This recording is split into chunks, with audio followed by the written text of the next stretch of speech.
ในวันที่2ธันวาคม2025ที่นครหลวงวิจันทร์ได้มีการพบปะขั้นสูงระหว่างพรรคประชาชนปฏิวัติลาวและพรรคคอมมิวนิสต์เวียดนามโดยการเป็นประธานร่วมของสหายทองลุนศรีสุริตเลขาธิการใหญ่คณะบริหารงานศูนย์กลางพรรคประชาชนปฏิวัติลาวและสหายตัวเริ่มเลขาธิการใหญ่คณะบริหารงานศูนย์กลางพรรคคอมมิวนิสต์เวียดนามการพบปะครั้งนี้ได้จัดขึ้นในท่ามกลางบรรยากาศทั่วภาคทั่วรัฐและทั่วปวงชนลาวทางชาติพร้อมเฉลิมฉลองวันสถาปนาสาธารณรัฐประชาธิปไตยประชาชนลาวครบรอบ50ปีและวันเกิดประธานไก่สอนพรหมวิหารครบรอบ105ปีซึ่งเป็นเหตุการณ์ที่มีความหมายสำคัญในการพัวพันหัวมือพิเศษระหว่างลาวเวียดนามให้ลึกซึ้งกว่าเก่า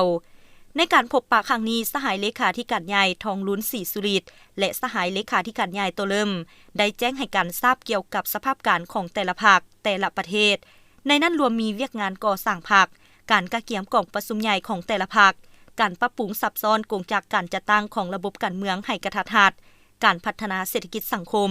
แลกเปลี่ยนเกี่ยวกับสภาพการภาคพื้นสากลและบรรดาเนื้อในที่สองฝ่ายมีความสนใจตีราคาคืนเกี่ยวกับผลสำเร็จของการร่วมมือระหว่างสองพรรคสองรัฐในระยะผ่านมาเป็นเอกภาพเกี่ยวกับบรรดาทิศทางใหญ่สำคัญในบรรดาโครงเขตของการพัวพันร่วมมือในระยะต่อหน้า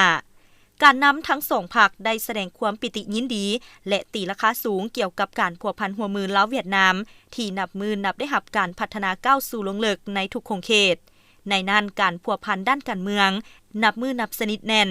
ความไว้เนื้อเชื่อใจยุทธศาสตร์สืบต่อได้รับการเพิ่มทวียืนยันบทบาทเป็นแกนสารในการกำหนดทิศรวมให้แก่การพัวพันระหว่างสองประเทศ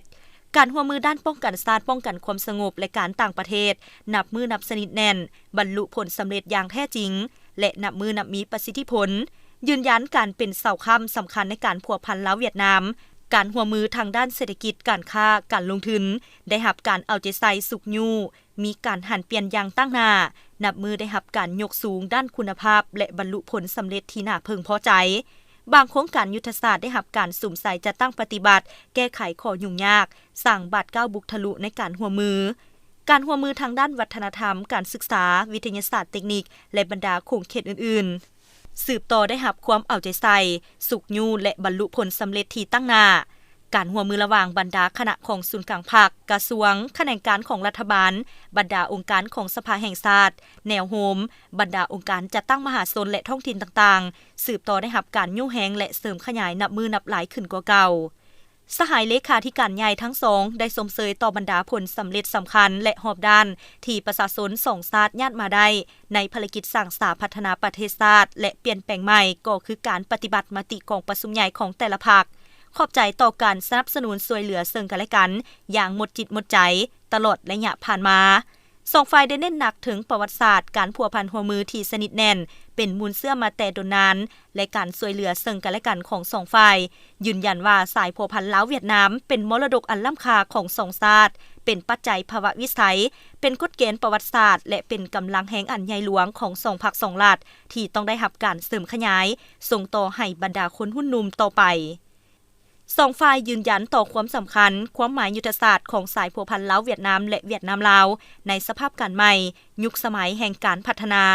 และเห็นดียกระดับการพัวพันพิเศษขึ้นเป็นสายพัวพันมิตรภาพอันยิ่งใหญ่ความสามัคคีพิเศษการหัวมือหอบด้านและหุ้นส่วนยุทธศาสตร์ลาวเวียดนามลาวโดยมีเป้าหมายเสื่อมจอดด้านยุทธศาสตร์นโยบายการพัฒนาเศรษฐกิจพื้นฐานโครงล่างบำรุงสร้างทรัพยากรมนุษย์ตอบสนองให้แก่การพัฒนาที่ยืนยงของแต่ละประเทศสืบต่อพันธุ์ขยายมูลเสื้ออันดีงามเพิ่มทวีความสามัคคีพิเศษประสานสมทบกันอย่างแน่นแฟ้นสนับสนุนช่วยเหลือซึ่งกันและกันเสริมขยายบรรดากลไกที่มีอยู่ในปัจจุบัน